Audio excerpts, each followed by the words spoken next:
Have you ever walked into a place and felt every pair of eyes turn toward you? Not because you're special, but because everyone can tell you don't belong, or worse, they simply don't care. That's exactly how it felt at the county horse auction. The air was hot and dry, heavy with the scent of old hay and older sweat. People weren't really watching unless something looked worth the trouble. I was there that day, leaning on a busted fence post, half lost in the dust and not looking for anything in particular. Then they brought him out.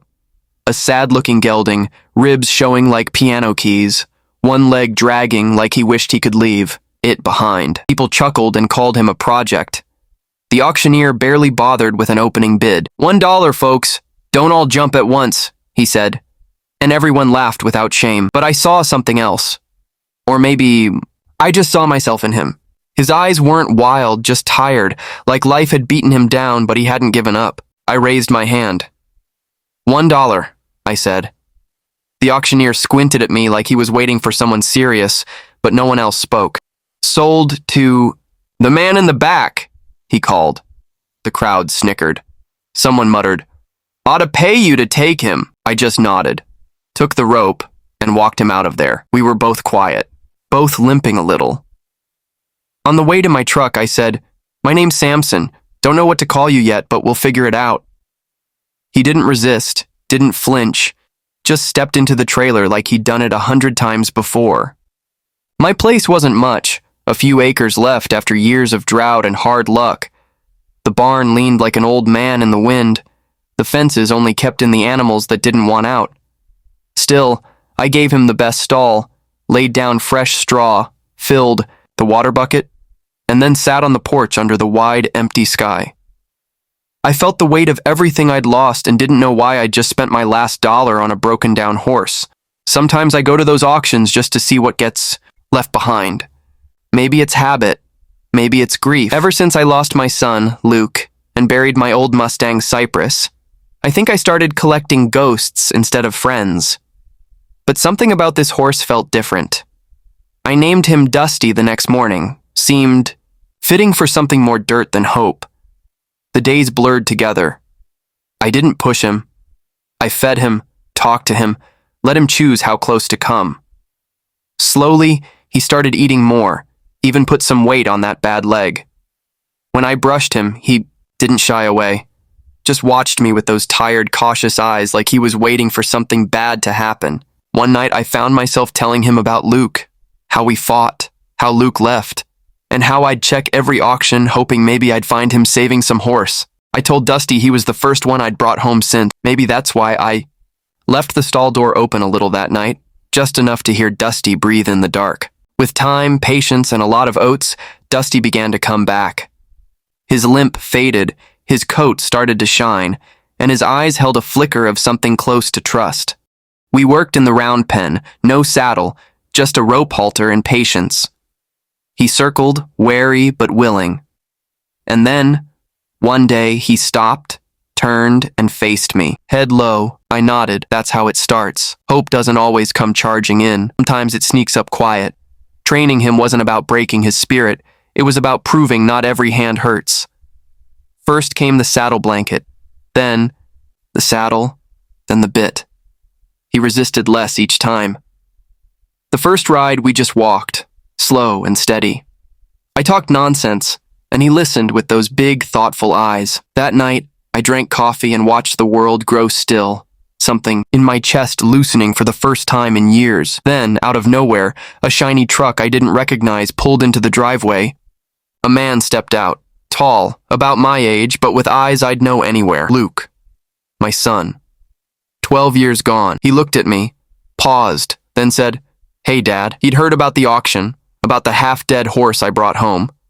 We sat at the table eating stew, filling the silence with half-finished stories. He talked about ranches he'd worked, colts he'd trained. When I mentioned Cypress, he just nodded. He was always half wild, he said. Later, I showed him Dusty. He looked worse when I got him, I told Luke. He ran a hand down the horse's neck. He's got more fight than you think, he said. That limp won't last. His eyes are sharp. We spent a week together, saying little about the past, working side by side. Luke rode Dusty, and the horse didn't flinch, just gave him a look like, I choose who I let close now. One morning, Luke asked if I'd ever thought about showing Dusty at the county fair. I shrugged. Not much for crowds. That evening, I found a flyer for the Spring County Horse Show and a note from Luke.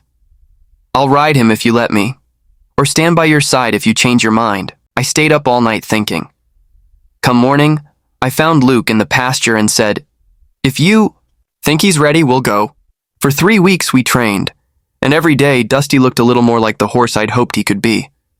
The fair was buzzing. Music, laughter, horses everywhere. Luke led Dusty into the ring, and for once people actually looked. Dusty wasn't a joke anymore. He moved with pride, strength, confidence. The event was a simple trail course, gates, poles, a bridge, but it meant everything. When Dusty crossed that bridge, ears twitching, hooves steady, the crowd clapped.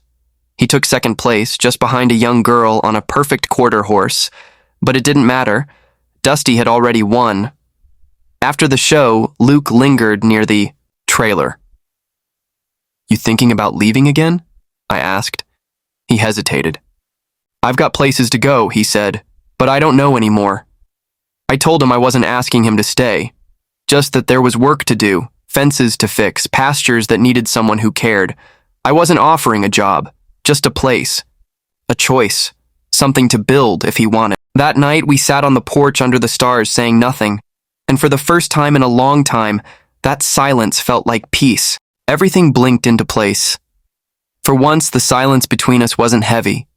It was comfortable. The next morning, Luke saddled up Dusty, and the two of them rode out past the fences, just man and horse, no pressure, no audience, just moving through the land like they belonged to it. When they returned, Luke grabbed a hammer and helped me mend a fence. We worked side by side, the air thick with the scent of hay and old wood.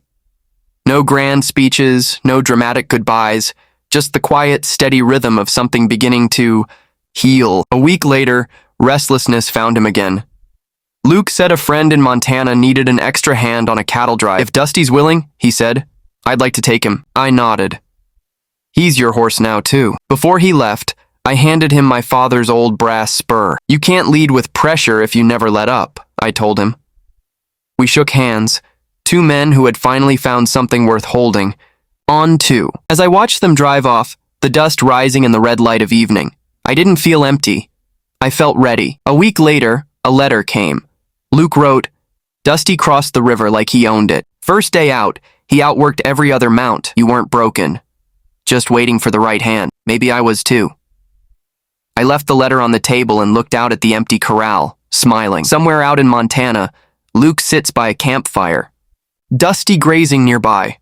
Both of them content, at least for now. And me? I finally understand. Sometimes the ones we rescue are the ones who end up rescuing us. So what do you think? Did I do right by that horse? By my son? Or is this just how life goes? Broken pieces finding each other? Not perfect? Just real? Yeah. Let me know what you think. Tell me about a time you saved something no one else wanted. Or about a second chance you gave, or got. I'm listening.